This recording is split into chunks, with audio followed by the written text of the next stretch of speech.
जय हिंद, जय भारत।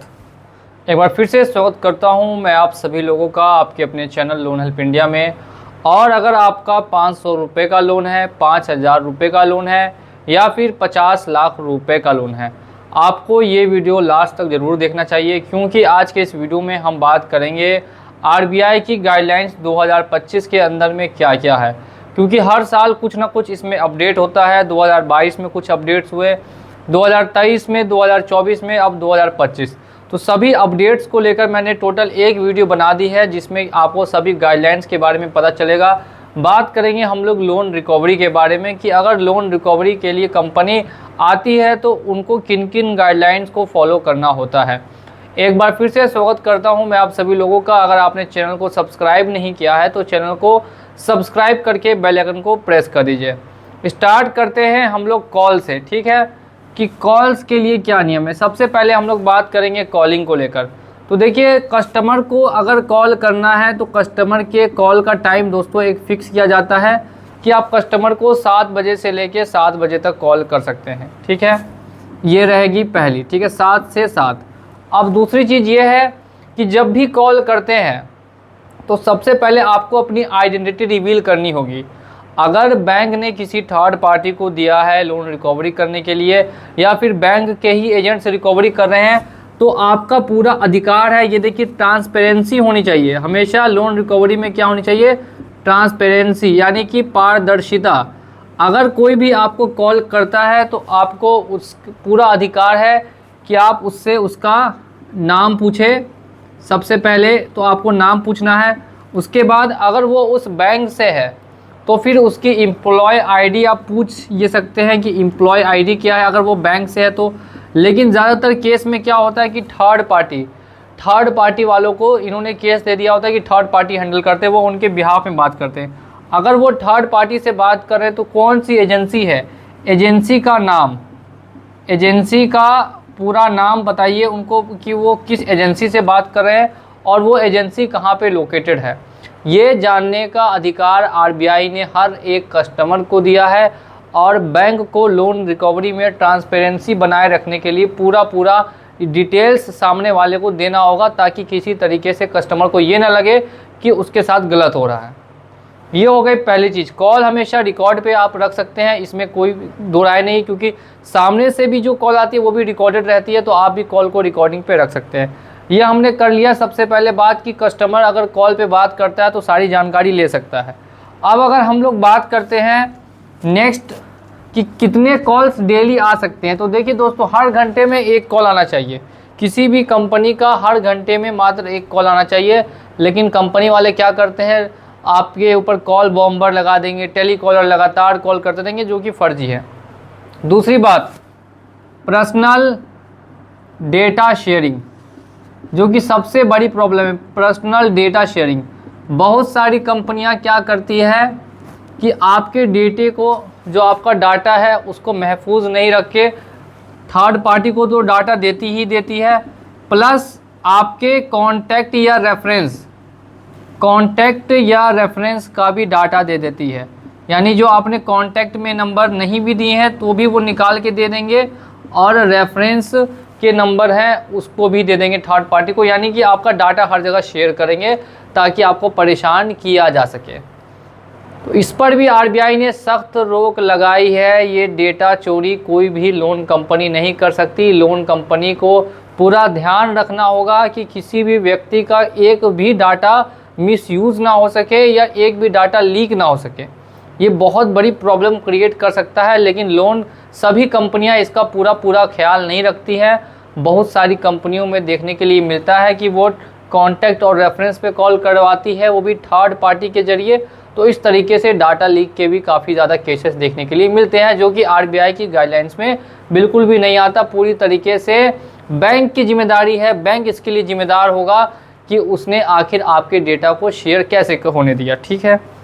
ये हमने बात कर लिया सेकंड नंबर पे पर्सनल डेटा शेयरिंग के ऊपर। अब अगर हम बात करेंगे कि रिकवरी का प्रोसेस क्या होना चाहिए, तो देखिए, हमेशा मैं आप लोगों को बताता हूँ कि रिकवरी का प्रोसेस इथिकल होना चाहिए। यानी कि सॉफ्ट भी, अब अगर चाहे आप बोल सकते हैं कि एक तरीके से जो प्रोसेस है वो रूल और गाइडलाइंस को फॉलो करते हुए होना चाहिए, प्लस सॉफ्ट होना चाहिए, सामने वाले को भी सुन सकते हैं कि सामने वाला क्या बोल रहा है। ऐसा नहीं सामने वाला बोल रहा है मुझे 2 महीने का टाइम चाहिए और सामने से बैंक बोल रही नहीं आपको 2 मिनट में पैसा देना होगा, तो ये किसी तरीके से भी जायज़ नहीं है, ये बिल्कुल ही गलत है। ऐसा कोई भी बैंक नहीं कर सकती। एक एथिकल वे होता है बात करने का, उसी तरीके से बात काफ़ी जगह सुनने के लिए मिलता है कि गाली गलौज भी हो जाती है फ़ोन पे ही, और एब्यूज़िव लैंग्वेज, जाति सूचक शब्द, ऐसे भी बहुत जगह देखने के लिए मिला है जो बिल्कुल भी सही नहीं है।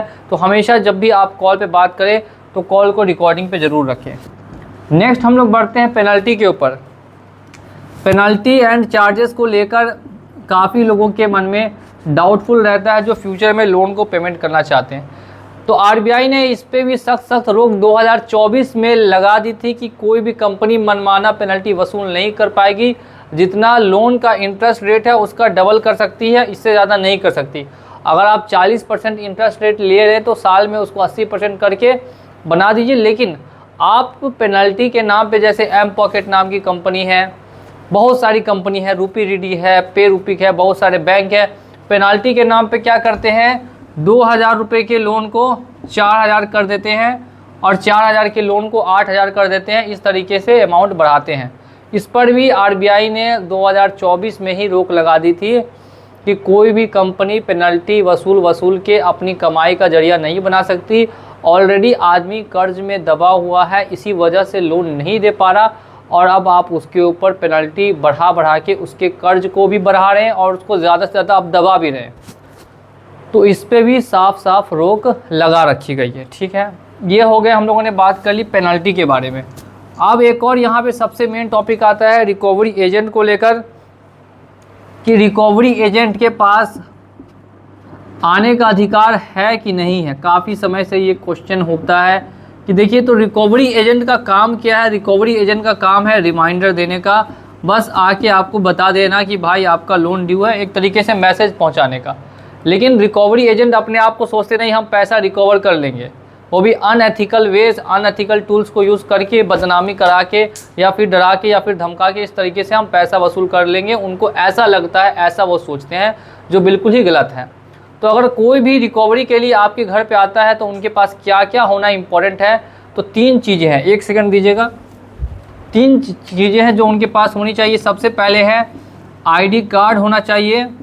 दूसरा है दोस्तों डीआरए का लाइसेंस होना चाहिए। ठीक है, और उसके बाद हम लोग बात करते हैं 3rd नंबर पे, तो अथॉरिटी लेटर होना चाहिए, जो बैंक ने उसको ऑथोराइज़ किया है रिकवरी के लिए कि नहीं किया। अब देखिए बैंक क्या करती है वो समझिए।